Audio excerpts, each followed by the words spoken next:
The Swampflix podcast. My name is Brandon Leday. And I'm James Cohn. And we are recording in James's apartment in Mid-City, New Orleans. Hey. And we are talking about Christian films today by James's choice. I'm so sorry. I could have picked some really bad ones. I tried to make it a little palatable. It'll be an interesting conversation, I think. Yeah. But before we get into that, I should mention we have like a new format for the show now. We're going to try to switch things up a little bit and try to limit the number of movies we talk about so we can get into each one a little more instead of scrambling around to cover everything on a similar topic, you know. And all that's going to come up later, but in the meantime, I'm still going to ask you at the top of the show, what have you been watching lately? So last night I went and saw High Life, which I was very excited about, and I haven't been that disappointed in a very long time. I really did not like this movie, and I really wanted like to. it. Really? Yeah. Cece and I started doing weekly episodes between the regular ones last week, and our very first one was us talking about High Life. Cece liked it too? Yeah, we both liked it.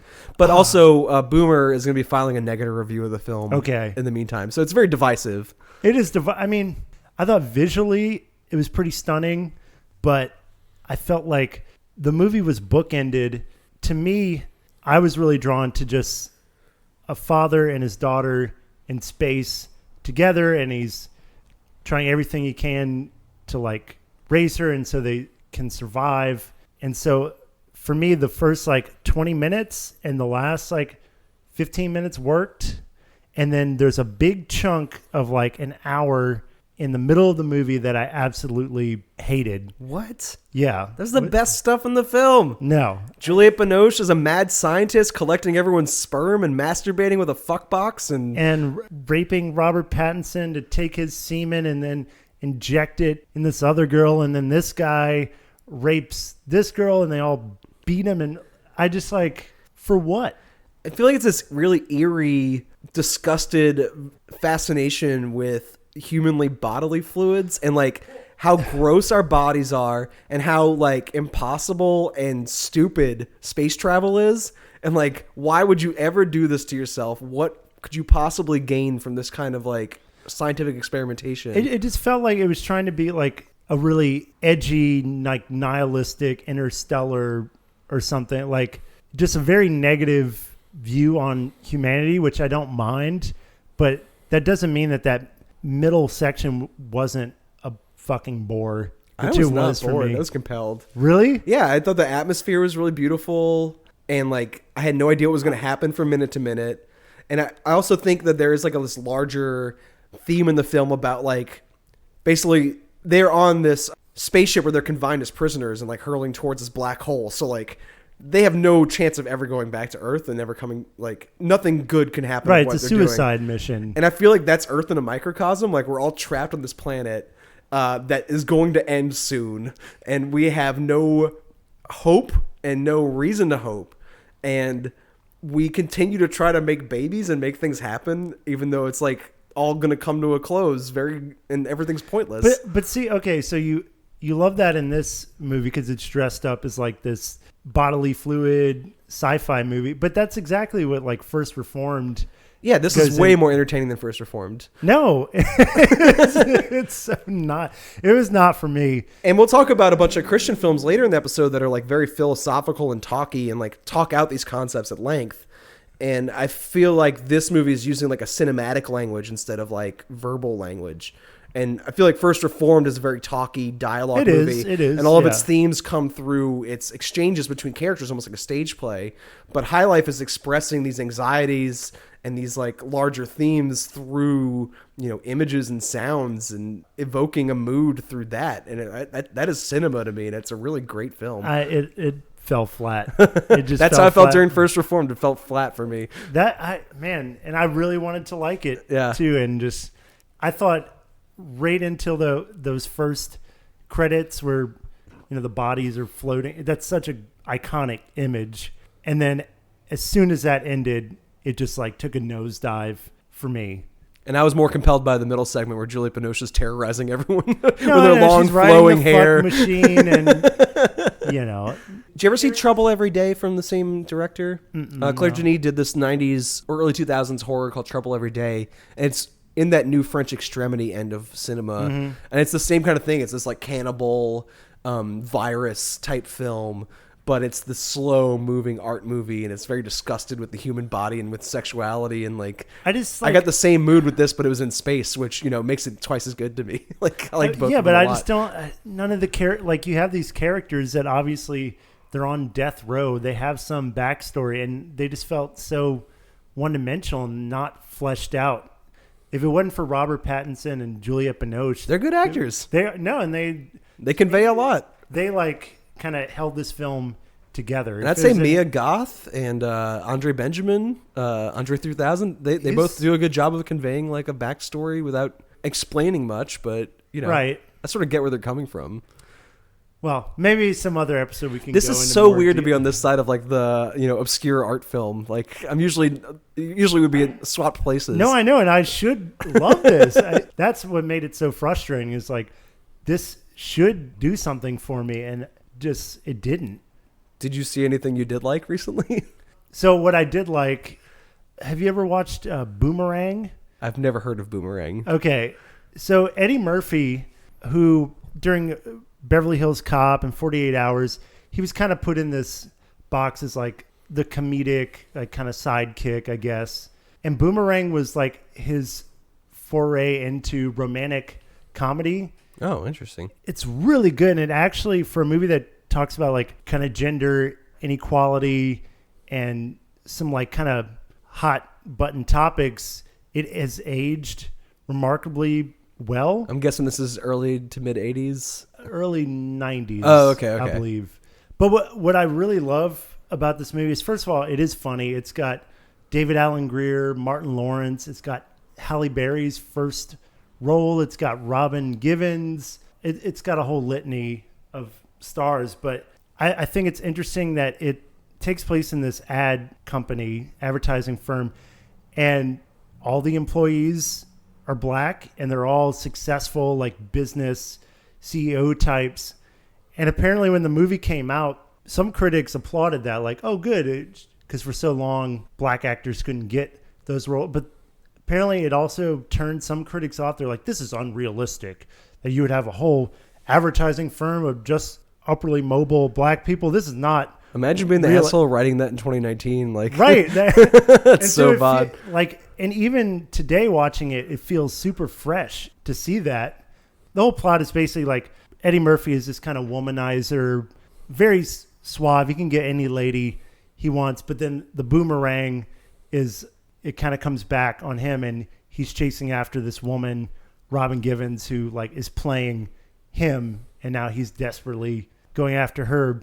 Oh, Eartha Kitt. That was the other one. Oh, wow. I love Eartha Kitt. Yeah. And she plays this like horny CEO that's She's like seducing him. But anyway, it was like, it's very funny. It's sweet. Again, it's fresh. Its politics are like pretty progressive, especially for the time. Yeah. Like consider like What Women Want from like years later, where he's an ad exec who doesn't take his women employees seriously and gets concussed and like learns his lesson. That movie has not aged well at all for like a large number of reasons. Yeah. So to hear that one from even earlier did well. Well, and what got me to watch it is I read an article about how a lot of black people grew up with this movie because BET apparently used to just show it all the time, like constantly rerunning it. And like I had kind of heard of it but never seen it, and then watching it, I was like, oh damn, like I see why this is kind of an important film. But in the larger context with Eddie Murphy's career, I think it's really interesting that he did this foray into romantic comedy that was like very successful and then never went back to it. And then his career lately has been Dr. Dolittle. Yeah, and like Nutty Professor. And yeah. He will be playing Dolomite in that Netflix movie soon, which should be interesting. That should be more good. Of like a dramatic role. But it's weird because he can carry a romantic lead. I just wonder why he never went back to that, because he can definitely pull it off. But anyway, if you haven't seen Boomerang, man, definitely check it out. It's really good. Yeah, I never heard of it, to be honest. Yeah. Definitely check it out. What about you? Have you watched anything recently? So I've been doing a lot of yard work lately. Okay. Like busting up concrete with a sledgehammer and hauling that around and replacing it with dirt from where the concrete was going. So I've been very delirious. I've been watching a lot of movies in this like half sleepy kind of state. I'm going to talk about two films that I think one benefited from that delirium and the other one did not. Right. The one I wish I was a little more alert for. Let's start with that. It's a new film and it's called The Field Guide to Evil. It is a international horror anthology that gathers entries from all over the world. I think there's like 9 different countries or 8 different countries that have submissions in this film. And all of the segments are adapted from folklore from their respective countries. Peter Strickland, who did The Duke of Burgundy, has my favorite segment of the film, which feels like this like almost German expressionist throwback in vibrant color, and it's like very odd to watch on the big screen. The directors of Goodnight Mommy, the director of The Lure, which is that Polish mermaid musical I love. All these great horror film directors doing this like The Witch or November or Tale of Tales style, like surreal old world horror. Like it's got this like old textbook feel to it. Now, because it's a horror anthology, most places that are going to program it are horror film festivals and like your local artsy fartsy spot, but like late at night. Like I saw it at the Broad, and the only time it was playing every day was at 10 p.m. It is too dry and too long of a film for that slot. I normally don't fall asleep at the movies, and I was struggling to stay awake at this one, even though I was like intrigued by each entry. Some segments are more interesting than others, but I just want to convey that this is one that you want to watch like with some coffee in the early afternoon. It's not like a raucous like creep show type film where it's like a creature feature thing. It's like watching The Witch in 20-minute segments over and over and over again, you know? Well, that's what I was about to ask. Like, how many entries are... It's not like an ABCs of Death where there's like... They're all like a few minutes and there's a bunch of them. No, there's 8 stretched out over 2 hours. Okay. So it's a little long and a little dry. But I think it's very good, and there's like such a good wide range of tales. There's like jinns and goblins and witches and ghosts. Is there any like overarching plot, kind of like in Creepshow, that ties everything together?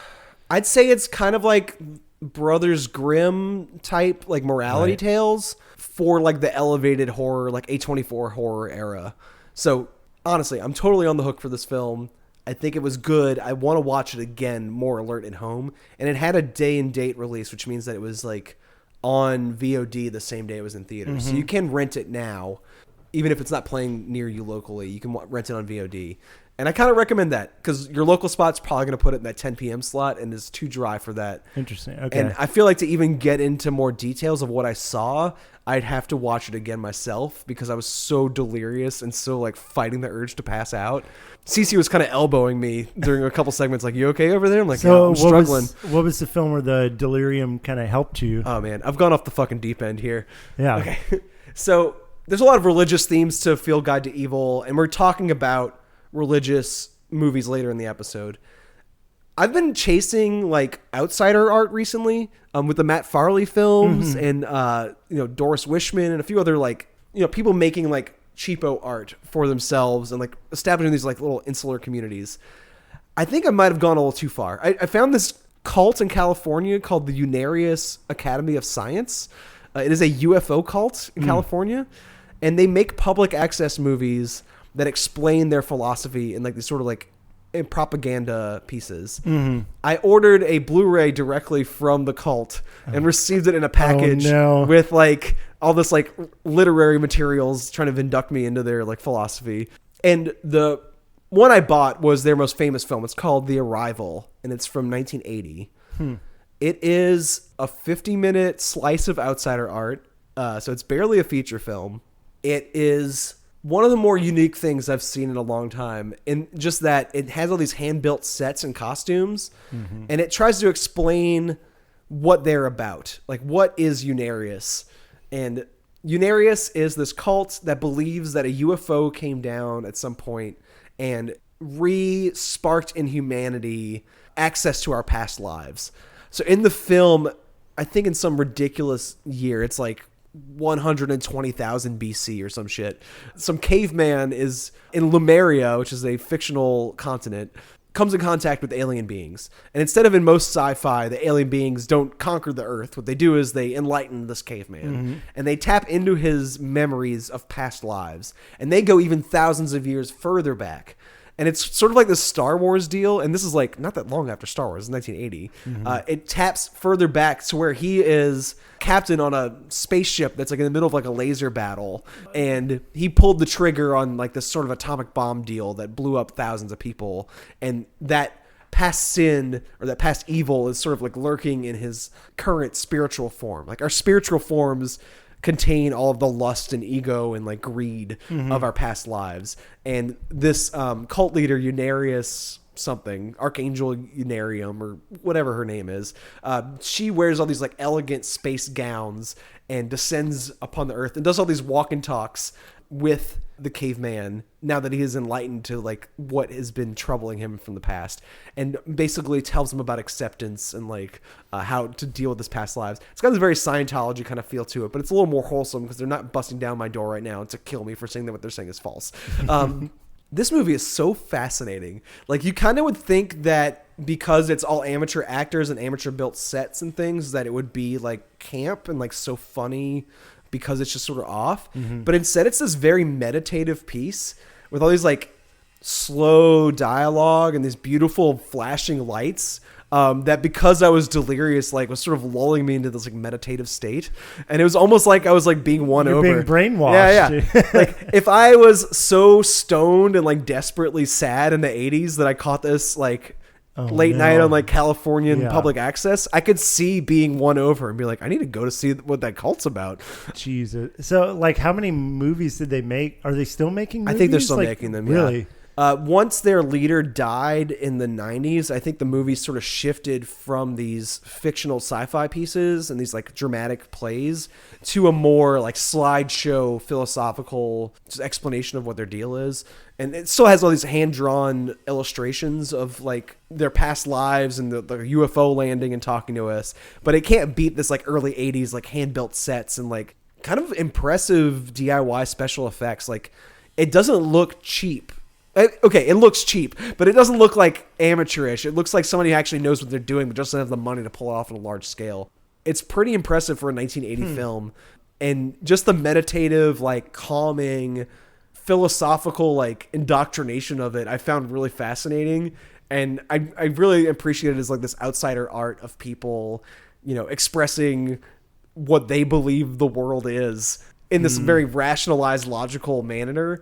That, you know, on paper sounds fucking ridiculous, but in the film is like actually kind of like, oh wow, that's really impressive that that's what you think is going on and that you like kind of pulled it off visually. Kind of is reminding me of like a Heaven's Gate type philosophy with the extraterrestrials. And then, I mean, what is the belief system? Like eventually one day they'll reconnect with their alien benefactors? I haven't gotten that deep into it. Like I've gotten to the part where I've been told that my spiritual form is like holding all these past evils and sins. Very Scientology, yeah. And you know, these like benefactor aliens have in their kind hearts come down to earth and sort of reawaken these memories in us, and we need to sort of accept that some things are not our current anxieties, they're actually just holdovers from our past. Yeah, that's straight out of... You said they're based in California? A lot of cults are based in California. Yeah, right? And I'm about to go to California for the first time in like within the next few days. You should go visit them. I might become a cult member. I don't know. This podcast might take a very weird turn. He's not going to come back. I was thinking you should have made me watch that for our Christian. Yeah, we're talking about later. And maybe if I had seen it early enough, we'll have a cult episode. And as far as I know, you can't really watch most of these on YouTube or anything. You have to order these like DVDs from them. DVD? It's $15 for a Blu-ray. Not great, but not bad. You're insane. I mean, they have my address now. They've been emailing me, asking me if I want more information about what they're up to. So yeah, I'm on a list. Yeah, I feel like I might have overstepped my bounds a little bit, but I still think it was fascinating. And there are little short documentaries you can watch on YouTube about the Unarius Academy of Science if you want a taste of what their like visual achievements look like. I might have to borrow that Blu-ray. I think you'd find it interesting. I would. And a lot of these like philosophical movies we've been talking about, you mentioned First Reformed, and the main film we're going to talk about today are these like lengthy philosophical conversations. And this movie, The Arrival, has that set against these like UFO sets and these aliens wearing these like beautiful space robes and these like flashing celestial lights, sort of like blinking at you until you like are relaxed enough to sort of accept their message. Which, I don't know. It's very interesting. I'm ready to get indoctrinated. Yeah, exactly. Well, I hope everyone's ready to get indoctrinated because we're all going to talk about Christian propaganda for the rest of the episode. And our good friend Hanna Rasinen is going to join us for that conversation. And all that's coming up to you right now. Who wouldn't be skeptical when a man claims to have spent an entire weekend with God? In a shack, no less. And not just any shack. This was the shack. What I'm about to tell you is a little on the, well, it's a lot on the fantastic side. But that doesn't necessarily mean it's not true. And now it's time for our regular Movie of the Minute segment. This is where hosts of the show bounce back and forth recommending films to each other. And joining us for this conversation, we have Hanna Rasinen. Hello. Who has been on the show before. It's just been a while. Yeah, been a couple of months. And I kind of just accidentally saw all these movies. Just proximity. I Might just as figured. well talk about them. Exactly. And this was James's pick this time. And he made us watch The Shack, which is from 2017. Mm-hmm. What is The Shack, James? Oh, I mean, The Shack represents a lot of things. But the reason I picked this movie is I figured, Easter was pretty recently. And there's this documentary coming out about Satan, and Satan's all cool. And I just felt like it would be a nice, refreshing thing to see a good old-fashioned Christian message film. And we're all coming at this as atheists or agnostics, somewhere on that realm, I would say. Yeah. Yeah. Which is, I think you should say up front, if you're going to watch like a bunch of Christian evangelist films, you should sort of admit your bias. Yeah, but after The Shack, I think I've kind of reconsidered some of my. Our eyes have been opened. Yeah. Your life is going to be defined like pre-Shack and post-Shack. Oh, yeah. Yeah. But no, so basically the movie's based on a pretty popular novel from what I gather. A self-published book. Right. That unexpectedly made a bunch of money. Because people dump books on Amazon all the time and they don't go anywhere. But for this one some took reason, off. this one... Well, and I think I have a theory as to why it caught on. But anyway, so the story revolves around this guy, Mac. He's, a good Christian man, but he, as they show early in the film, he comes from like a abusive upbringing, and he might have poisoned his father. I think it's sort of alluded Seems to. like he murdered him. Yeah, definitely killed his father. Killed his father, but he's grown into a nice family man with apparently no guilt about killing his dad. Because he grew up in an abusive home. The dad was like a drunk wife and child beater.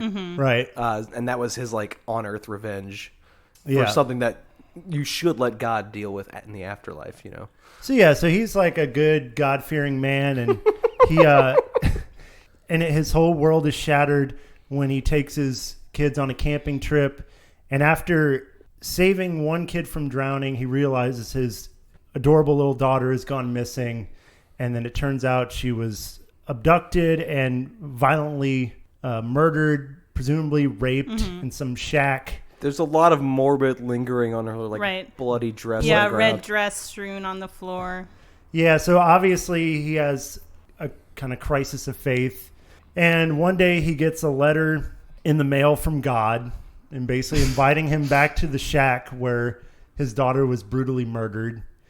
And he shows up over there, and suddenly this like barren, desolate area is turned into some gorgeous Eden-like paradise. And a young man invites him to this beautiful like getaway cabin, and there he hangs out with what we find out is the Holy Trinity. So you have God, played by Octavia Spencer, which is great. Wonderful. That casting is the best part of the movie. Yeah. I'll just say that up front. And then you have Jesus, played by someone I don't know, but he looks like Jesus. It's a good casting in that he's a Middle Eastern Yeah, man. right. Right. He's not a white dude with long brown hair. That was smart. And then the Holy Spirit is played by it's kind of ambiguous. She's an East Asian East woman Yeah. Asian, very hot, young, full of Yeah. life. who is hardcore flirting with this guy, right? Like Yeah. I was catching vibes from her. Oh, yeah. Oh, definitely. He wanted to bang the Holy Spirit so bad. And so, like, most of the movie is just him hanging out with the Holy Trinity and kind of asking God questions, your typical crisis of faith, like, why do you let bad things happen? Right. And and learning to forgive his father and the abductor of his child over Right. time. But like God cooks him dinner. He goes walking on water with Jesus. He's planting a garden with the Holy Spirit. And in the most surreal and like fantasy-like sequence, goes into the cave of wisdom and hangs out with Judgment for an afternoon. Very bizarre. And Judgment's like kind of an asshole. Finally, someone's an asshole. But and of course he like comes back to God and learns to forgive, and his faith is restored. Which I should say is a deviation from the novel. Really? In the novel, he comes back. Basically, this whole thing has been a dream in his concussion in both instances. Right. In the movie, he comes back wiser and like more accepting of God. In the novel, he comes back with knowledge of where his child was buried that he had in this vision, because he finds that in the cave. And then brings the murderer to trial and gets justice in the legal system. Oh, that's stupid. So weird. And like, you know, a completely different line of thinking from the movie. It feels philosophically, this is about forgiveness and acceptance and like wisdom of moving on. And, you know, God is not a vengeful God in this film. Like God loves the abusive dad and the child murderer. God also loves Neil Young. A lot. Really her favorite artist. I thought that was a nice touch. Anyway, so I did like this movie. I didn't love it, but for a Christian movie of this sort, I thought it was really playful and fun in a way that some of the other ones we're going to talk about weren't. And it also felt kind of new agey a little bit. It's this universal kind of religion where I think it's not really saying this is the only path to truth. It's pretty open-ended. And that's what surprised me most. Non-denominational. Like, we've gotten there's this company we'll talk about a little later called Pureflix that's sort of taken over, you know, mainstream, you know, box office returns with these like hardcore evangelical, like hateful Christian pictures. And this is a more like spiritualist, like God can take many forms. Yeah. It's a different vibe. Yeah, and I think there's even a part where Jesus is talking to Mac and he says something like, if he were on earth, he wouldn't be beholden to a religion. He would just love all people on earth. Which I was reading some criticisms of this film by the Christian right, and they absolutely hate that. And they hate like certain aspects of it like that, where it seems super open arms, accepting, non-judgmental in any way. Which is closer to Christianity on paper. Yeah. And their version of Christianity is like this hateful, like vindictive religion that's not open to other people participating. It's more like judging who will go to hell before they get there while we're here on earth. And I think that's why it sort of resonated with me. Like, and it was just kind of like a fun hangout flick, and it didn't feel overly like judgmental or preachy in that way. And it has some like absurdist elements to it. Surreal, for sure. Or surreal, yeah. So I don't know if like all the Christian movies I've seen, this is probably one of the better ones. But I don't know, what did y'all think about it? So I liked the kind of open, accepting approach. I think that, so originally when I was watching it and I was expecting, like there's this story that Mac tells his daughter about this Native American princess who sacrifices herself to save her tribe. And I thought that, you know, she would somehow internalize that story and maybe to save the son who's drowning, she would like jump off a waterfall or something like that. So it would be this kind of actual human story that had some logic, but it turned into this like very extreme act of unpredictable violence. It's like there's this child murderer who's roaming around the woods and then he steals her and there's this giant search. So I just wish that it had been grounded in like a more day-to-day traumatic suffering, basically. Yeah, the closest you get to that is when he's in the cave of wisdom. Right. Which is my favorite sequence in this film. It's just so fun to say. But Judgment asks him like which of his remaining alive kids would he condemn to hell, and his like wise answer is like, "Oh, take me instead." Like, and I guess that's the only time that fable comes back up. Yeah. But both of those situations, like, a person that's going to abduct your child or a celestial being that's going to make you choose between your remaining children, that's not something most people are going to face. So yeah, it's kind of a bullshit scenario. Yeah, and I think it would be like, obviously it's easy to be angry at this person who like stole your child and murdered them and possibly raped them. I wish that it had been some difficulty that everybody faces that would cause a pretty common crisis of faith. Well, also related to that is like, so he's having this crisis of faith, but then he actually gets to hang out with Jesus and God. Right. And it still takes him like a few days to like believe in God. Again, it's like, but God is cooking you dinner and like being super nice, and it's obviously God is real. So what are you like worried about anymore? Like, and the like fantasy it sets up for most Christians or like spiritual people is like, who wouldn't want to spend an entire weekend in a shack with God? You know, just like relaxing with God for a weekend. That sounds so exhausting and like overwhelming.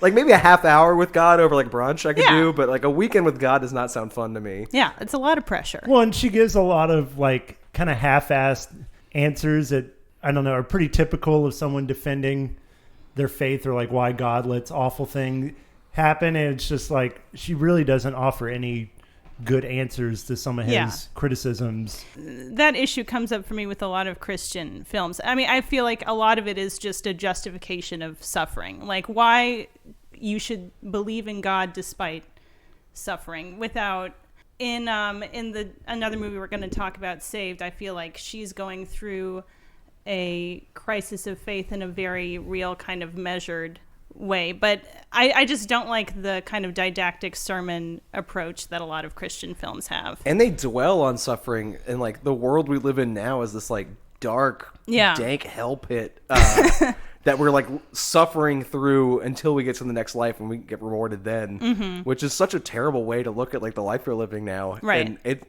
doesn't feel good. It reminds me like when I go to my parents' house and they're like watching CSI or something on the TV, or Law and Order Special Victims Unit. It's always this like super morbid shit, and it's like, this is mainstream culture for people to be sitting down to watch these like rape victims get torn open in like surgical manner at length on screen. I get that same sensation watching these movies. Like they dwell on the worst of human misery. Yeah, definitely. It's like he can't just have a crisis of faith just because he thinks deeply about existence and his place in the universe, and he's struggling with that. It has to be some cataclysmic, like, oh, my daughter was brutally raped and murdered. It's the only way I could start to question God.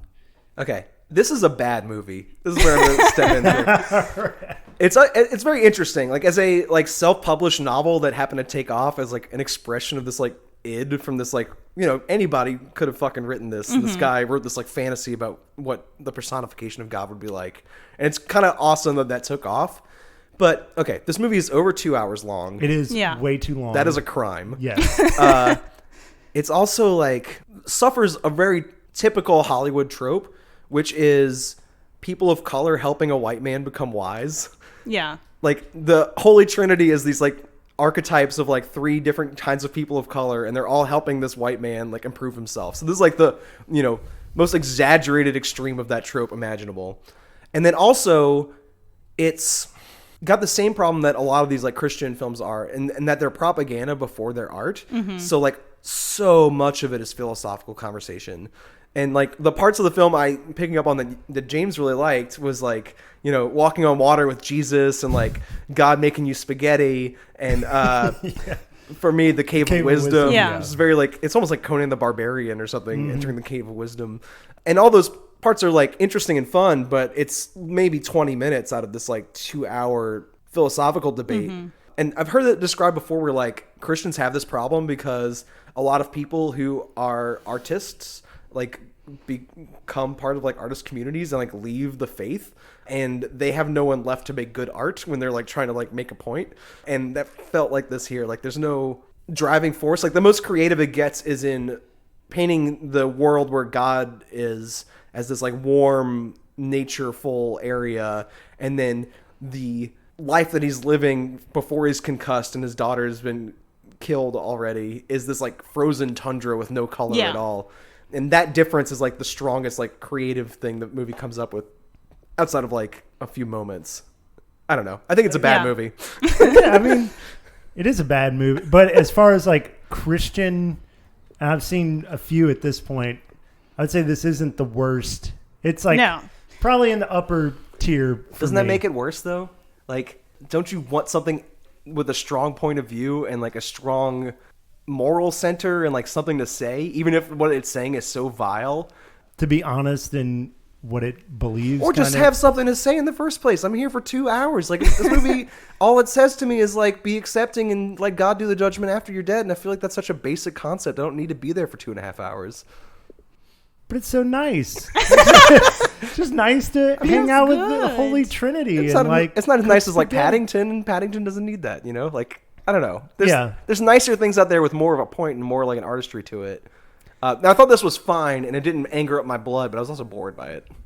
This is a stray observation, but there's also that part where I think where he's going to find his daughter's body, and Octavia Spencer turns into like a wise Asian man, and it's a Native American. And it's like, oh, you need a father for what the path you're going on. It's that's that was like a little very weird. Yeah.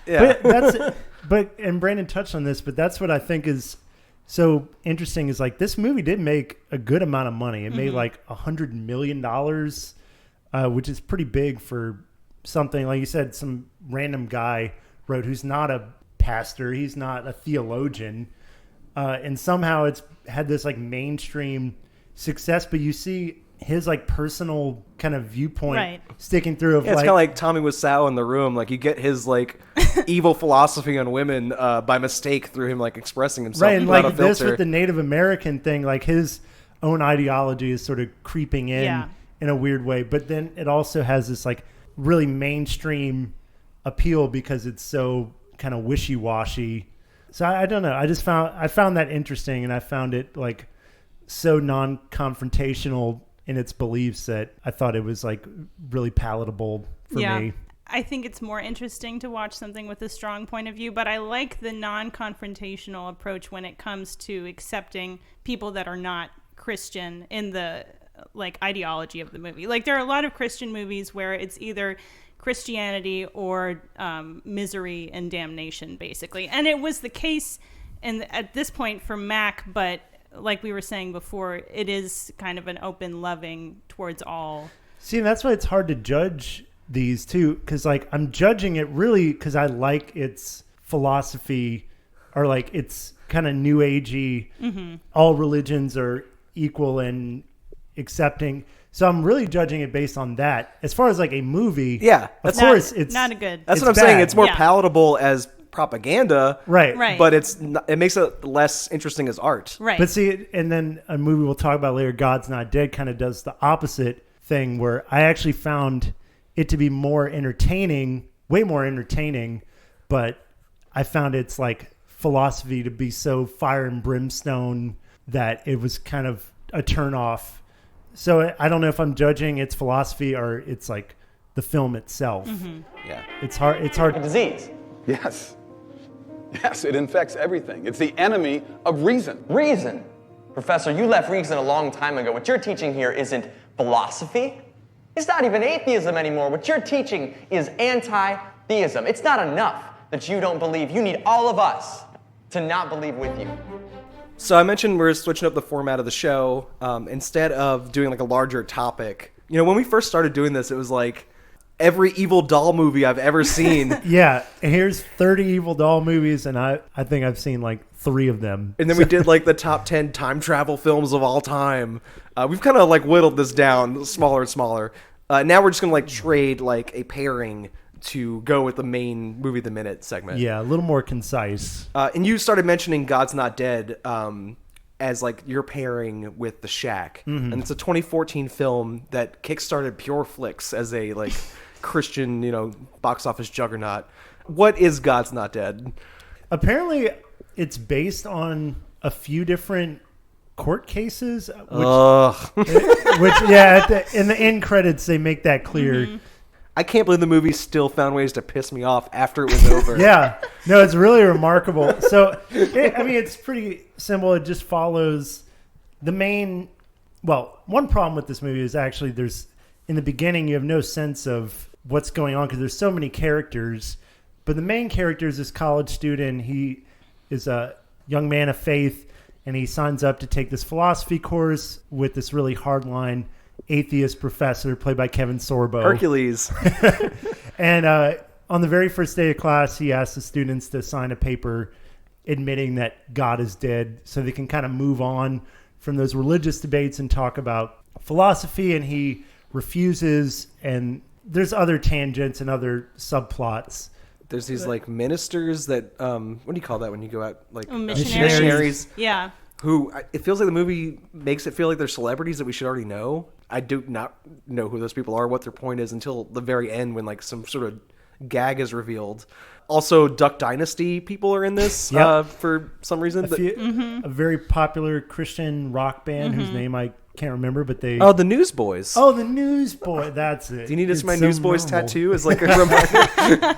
We do like a full performance at the end. Yeah, there's all these side characters, but really the like central debate is this like classroom crisis, where the scale is tipped to like the atheist being this like evil intellectual tyrant, and the Christians in the scenario are this like persecuted class, where the freshman student is the only Christian in his philosophy class. And I don't know if it's just me speaking of being like a Southerner, but that is fucking insane. That is not true. Yeah. Well, and what's also interesting about this, Brandon, is we both went to LSU where this is filmed. Get the fuck out of here. Yeah, and I had the exact same thought when I was watching. I was like, I went to LSU and there were a lot of religious people there. They were not a persecuted class. Which angers me about the like court cases that scroll at the end, like, oh, this was all true and based on fact. It's like, no, it's fucking not. You tip the scale, and it's such an unfair debate. Of course, yeah. And just like the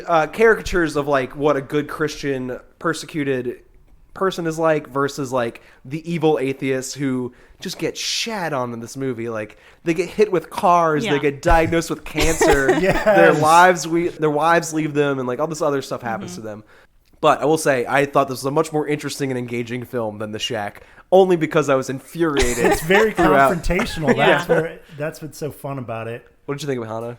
I mean, so this to me is the epitome of like Christianity or misery. Like there is no good character that is not also a Christian. Yeah. And then there's the Muslim girl who is secretly a Christian, and her father beats her when he finds out and throws her out of the house, and she has to find refuge. It's super judgmental about hijabs. And, exactly. It's just like totally out, like anti-feminist, anti-liberal, anti-Muslim. Like it's just like Christianity and Duck Dynasty. These are the people that got Trump elected. This is what led to like the like culture we're living in now. And I find that expression of whatever they believe like to be so much more truthful and like solid and recognizable than the Shack. Like the Shack is like the lie of like, oh, this is what Christianity is like. It's actually this really forgiving, nice, everyone's invited kind of thing. And God's Not Dead is more like, no, this is what we believe, and you're a piece of shit if you don't believe it. Yeah, I think one's like the fundamentalist, like right-wing hardliner approach, and the other is the new agey, the kind of leftist, non-denominational approach to Christianity. Yeah, it's very funny how every single character that is not a Christian is just a piece of freaking garbage. Right. Every single one without exception. Well, here's the question, though. Like, they're bad people, accepted, if that's what the movie's telling me. But the question is, like, why is bad things happening to them? Like, the atheist feminist journalist, for instance, like, she starts off the movie falling apart in these, like, sort of everyday ways. Like, her hair's mussed up. Her coffee needs to be microwaved. Like, she just doesn't have her shit together. And she's playing this, like, gotcha journalism game with the Duck Dynasty folks. Calling them out for, like, hunting and meat eating. Which is funny, because they actually did have a... they temporarily were canceled that year for, like, homophobic remarks made in the press. And then reinstated because money, trumps that. But the question is... And should be said, immediately right after that, she's diagnosed with cancer. So, like, her day just gets worse. But why are bad things happening to her? Is it because she's atheist and God is punishing her? Or is it because she's atheist and we take enjoyment and fun in watching her suffer for her like crimes. Oh, I think it's definitely both. Both? Yeah. Oh my God. I think that's what it is. It's so fucked up. I mean, I think that the ending with Kevin Sorbo getting hit by the car, that is the like quintessential example of that, where like audiences are supposed to revel in like, see that atheist, see now he's on his deathbed, which is also a total cop-out. Like he doesn't come around to God till he's actually dying, and then what's the alternative? Yeah, like, he's kind of held hostage by the priest. It's like, okay, like you didn't die instantly, so I could come to your bedside. You know, do you accept Jesus into your heart? And it's raining and he's dying, and like, what else is he gonna do? I wish he would have just spit in his face and be like, right. "Fuck you." That would have made the whole thing better, but it's like that whole like there's no such thing as an atheist in a foxhole kind of deal. Like, you know, atheists are liars. They actually are faithful, but they hold it as like intellectual superiority over idiot Christians, and like they're all rich and like in control of universities and the entertainment industry. Yeah. Right. The atheist elite at all the parties, like giggling to themselves. It's like a cult, right? Yeah, exactly. I mean, it's a very political film, and I also think that it shows what conservatives, how they kind of view people like liberal elites sipping wine at their cocktail parties and waxing philosophical and, you know, kind of up their own ass. Yeah. Yeah, it really is illuminating into what that segment of the population, how they view like elites. And everyone. Like it divides people into these like caricatures, almost like drag or like pro wrestling. Right. Like everybody is this exaggerated thing. Like the only black character in the film is like the class clown, and his name is G-Man. Or like the hijab wearing Muslim lady. She lives in this like very exaggerated like Islamist like household. Yeah, and Martin from the People's Republic of China. Like is such a character. He's calling his dad, and his dad is always in a car driving to some meeting and saying like, just whatever your teacher says, that's what you should believe. It's just Yeah, it's absurd. Just like, you know, the Chinese are a bunch of commie atheists. These liberal professors are like complete dicks. I mean, which Kevin it's so funny. He like is physically almost abusing his student at one point, like backing him into a corner and threatening he's going to ruin his career in law and all this.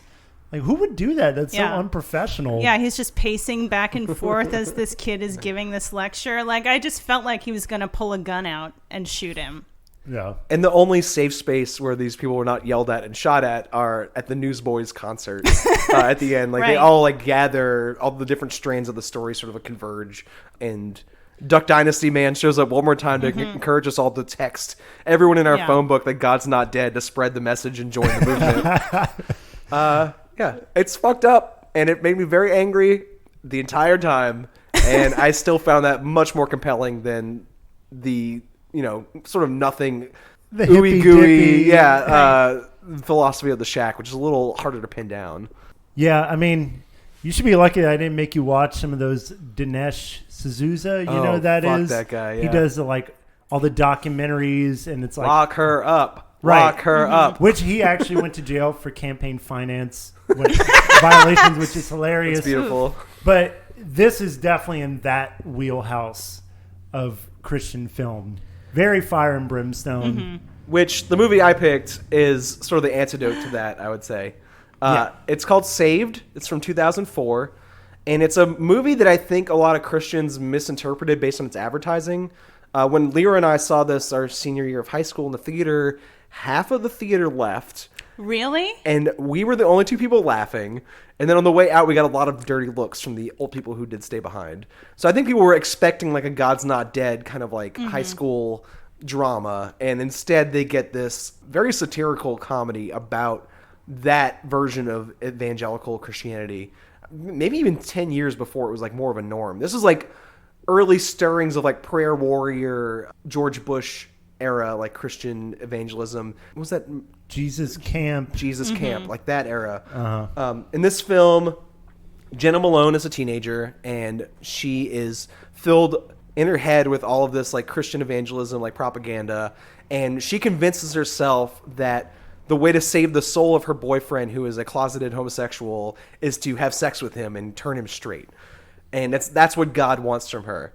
And she's just really just trying to do right. Like, it's not like she's like this hedonistic teenager. She's just really just trying to do the best thing to save this poor man's soul, who she loves. And she gets pregnant on the very first time they fuck. And what happens over the film is that all these like friends that she thought were very concerned about her reality, like her well-being and her like spiritual life, instantly turn on her because she is a pregnant teenager with a gay boyfriend and who is suddenly friends with the only other people who would accept her, which includes Macaulay Culkin as this like atheist in a wheelchair. And then a Jewish, just badass. Yeah. Like metal kid who somehow ended up at this Christian Evangelist high school. I loved this movie when it came out. Even revisiting now, I'd put it up there with like Drop Dead Gorgeous and But I'm a Cheerleader as like came to mind. the like most overlooked films from this like 90s teen canon. Even though this spills over into 2004, it feels in line with that. And it even ends at this like John Hughes type prom thing. So it feels like a teen rom-com ultimately, on top of it being a satire on like Christian evangelism. What did y'all think of Saved? I love this movie. I saw this when I was in middle school, I think, and I loved it. I saw it a couple of times, and I haven't seen it for maybe, I don't know, a couple of years. But yeah, I love this movie, and I think this is a great example of a movie that, and I do think that it is still, you know, a Christian movie. She doesn't renounce her faith. She also doesn't convert her atheist and Jewish friends to Christianity, but she is grappling with and reconciling her faith with these things that she's going through, and which are very, very common for teen girls. And I totally love that. And the two villains of the film, one is Pastor Skip, right? Who's this like hip pastor who's like trying to like he's like, who's down with the God and like let's get our Christ on. Like, he's trying to relate with the Utes. Him and Hillary Faye, who's like the queen bee of the high school, played by Mandy Moore. She is like the straight A student who's like trying to ace the like God thing and like save as many souls as she can to be the best student in high school. And the movie doesn't villainize either of those characters, I don't think. If anything, it's like this version of like God's Not Dead. Evangelism is like bad for them as well.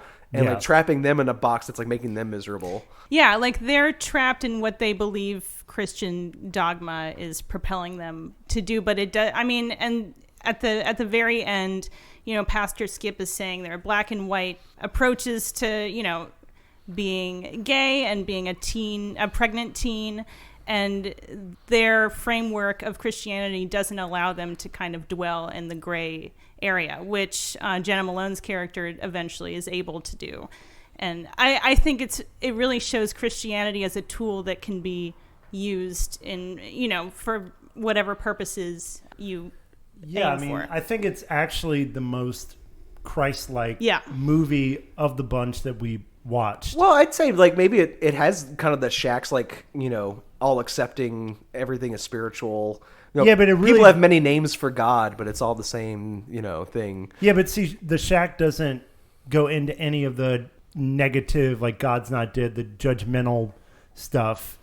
Whereas this like actually tackles the complexity of religious faith, and I think like its overall message is way more impactful and truthful to like what Christianity should be. That's all kind of like dressed up in this kind of satirical teen comedy, so I think it like works beautifully on multiple levels. It's kind of deceptively complex. Like, it's working in this like genuine like teen romance drama where it's like she likes him but he likes her, and it's got all that kind of stuff going on, and with the John Hughes climax, like it really commits to that. It doesn't like let that go by the wayside, and at the same time it's also got these like one-liner zingers like making fun of like Christian culture. It's like, you're not born a gay, you're born again. Or like when the guy she really thinks is hot, Patrick Fugit, is like on the cross in like the Passion play, the Jewish girl leans over to her and she's like, now that's what I call being hung on a cross, like staring at his crotch. There's like a lot of, you know, like edgy type one-liners, but never going so far as just mercilessly make fun of Christianity. Right. It toes a thin line. It could have been like a dogma, just total piling on like religion is bullshit, but it's not. It actually like celebrates the best aspects of Christianity. Produced by Michael Stipe, who is an insufferable atheist, so I don't know how they got away with that. Oh, that's right. So it is the same Michael Stipe. Okay. Yeah. Interesting. That Mr. Losing My Religion funded this film in some way. That's an interesting angle. Had you? I mean, it sounded like me and Hanna grew up with this film. I watched it a lot in college, but it's This probably is my been... first time seeing it. Oh, really? I really, really liked it Awesome. too. Yeah. And But I'm a Cheerleader, you said it reminded you of that. And I know we both saw that recently for the first time as well. And that was like an instant love for me. Yeah. Same here. Yeah, definitely. Yeah, when he's calling her from Mercy Home and his roommate passes. Oh yeah, that's my roommate. Like, okay. Yeah, the irony of like piling all these gay kids like in an isolated spot together to help each other through being gay together. Exactly. But I just think it's interesting of the 3 films we watched, Save definitely is the best film if we're talking about film is like an art form. It does something that the other 2 just don't have a grasp on. It feels more like art, where the other ones are like philosophical debates, which is a cheat on my part because I picked a movie I like, whereas like the assignment was more like, let's talk about Christian movies. This is still technically a Christian film, but it isn't me going out and like picking the most like palatable to me version of that. Yeah, but again, I think it actually has a like really solid message, and it is like it is pro acceptance like The Shack, but it doesn't really hate on religion. I think it sees the good that religion can bring. Yeah, she doesn't end the film an atheist gets an abortion or something. Right, exactly. Yeah, and I think it is worthwhile, and there's so many poorly made Christian films. And there was one that me and James watched about, it was Homeless for the Holidays. Oh, God. Yeah. Anyway, I think it is worthwhile to recognize that a film can have a Christian message and still be a good piece of art and be enjoyable and be a little bit irreverent while still honoring, the core, theology that it's based on. And maybe that's something that'll come out of all these pure flicks. The hateful Christian films actually making money. Maybe like that'll make it seem less daring for a Hollywood production to dare be Christian. And just tell like a regular ass story at the same time. But the problem is that this actually is the dominant culture. No matter how much God's not dead wants you to think that this is like a few people like fighting against the evils of the world. Like they are in control of everything. So like when you're making art from a Christian perspective, the best you could do is punch down if you're like trying to convert people. So I don't know. It's a tricky thing to pull off, and I feel like Saved pulls off the trick in a very interesting kind of subtle way. Yeah. Because it's still punching up at, Christian, like, totalitarianism in a way without being vicious about it. Yeah, and even Christian colonialism, the missionary work, and she's asking, or the Hilary Faye is asking the love interest, how many savages did you convert? It's just like... Which country would you say is the most godless and needs to be changed? Like, she's judging the world based on that. Exactly. I gotta ask you, like, this sort of came up because y'all have been watching, like, these sort of... When I'm saying that is the dominant culture, you've been watching movies along that line, like Driving Miss Daisy and Crash. I don't know if you saw Green Book, but I feel like that's in the same vein. Why are you doing this? Like, what are you getting out of that, like, anthropological look at Christian... Or not even Christian, but I see this trend that happens where, like, a good example would be like how Moonlight wins Best Picture one year, and then the next year it's back to Green Book. Same thing with like Driving Miss Daisy. It's like... It's reactionary. Right. It's like society is like advancing, progressing, but then Hollywood and mainstream culture kind of has to... There's this conservative streak where it has to like dial it back, bring it back. And I think that is the trend that happens in general with like politics and any social movement. It's progressing. You take 2 steps forward and then you got to take a step back. And that's where the movies like Crash and Driving Miss Daisy and Green Book, I see it as this like kind of conservative reactionary thing where it's like, oh, we're progressing too fast. We need to like go back to, I don't know, a simpler time or however you want to look at it. But the the feeling I get is these movies are like mostly just like fine. They're all like C grade, like Yeah. they're not terrible. Their worst offense is like being uninteresting and like an undaring. You know, they're very like middle of the road kind Very of films. overly sentimental. Yeah, and I feel like that appeals to old people, and like that's the people in like the Academy. You're talking about the people winning Oscars. It's the old boomers who are like reacting against this younger class coming in. To have like Moonlight win one year and then Black Klansman the next, or like No, it was Moonlight and then The Shape of Water, which almost feels like a middle ground, right? Yeah. Yeah.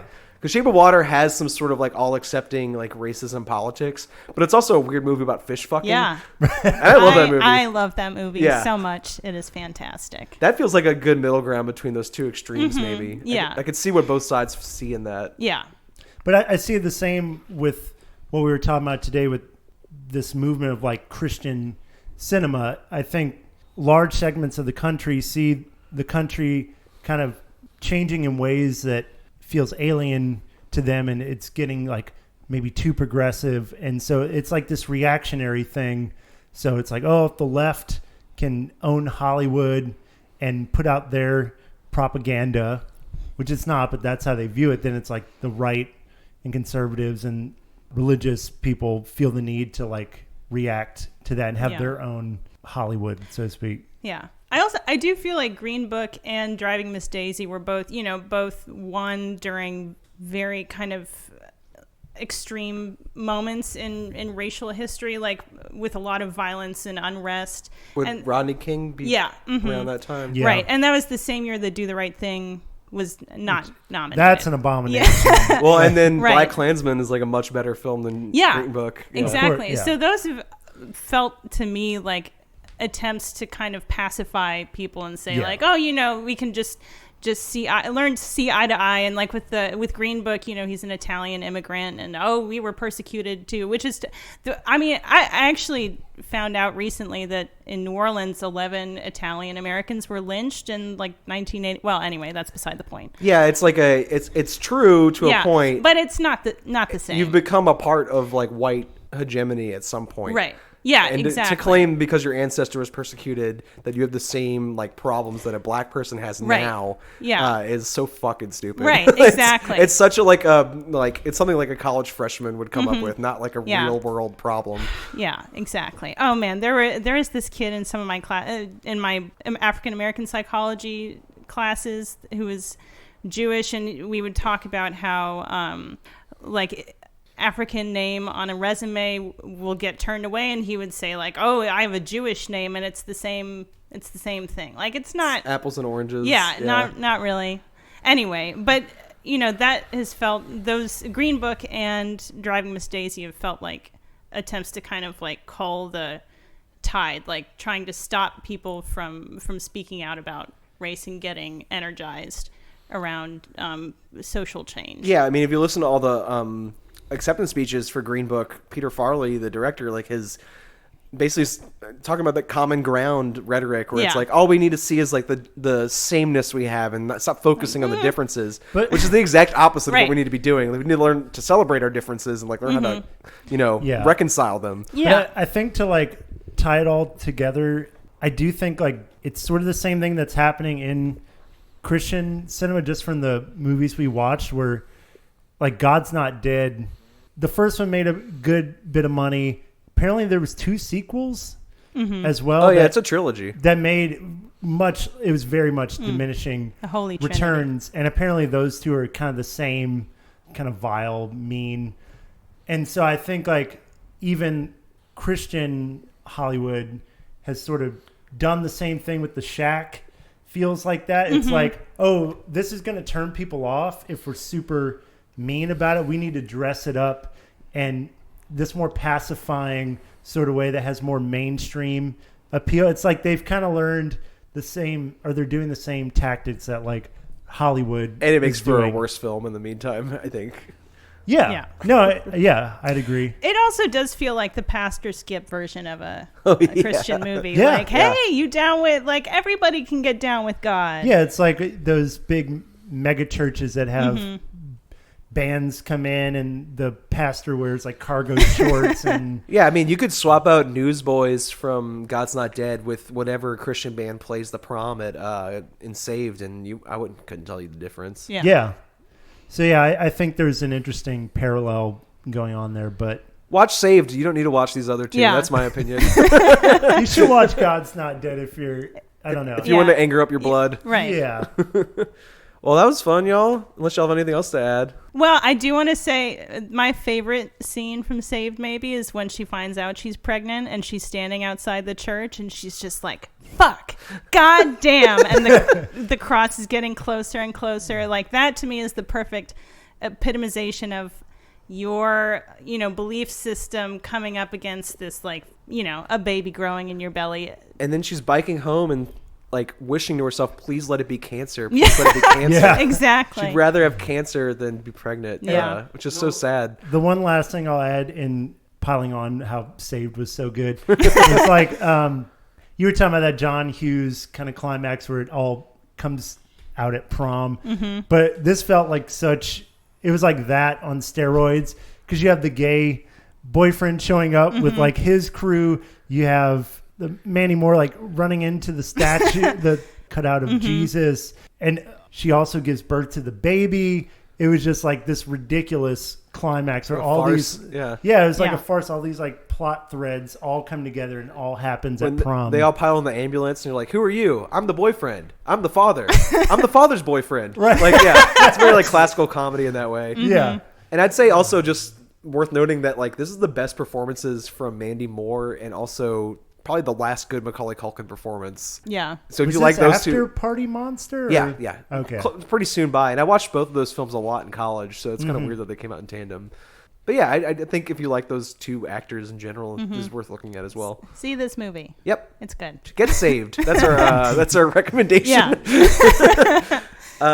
Well, we'll be back next week because this is now a weekly podcast. Cece and I have been filing these like shorter episodes between the regular ones.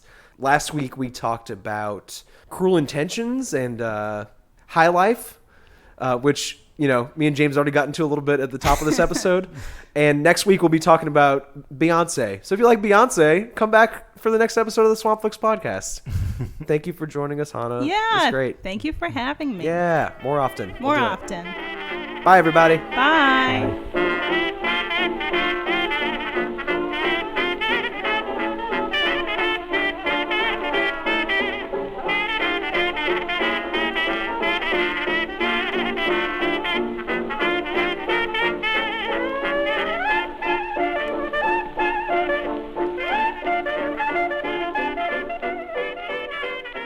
Mary, turn away from Satan.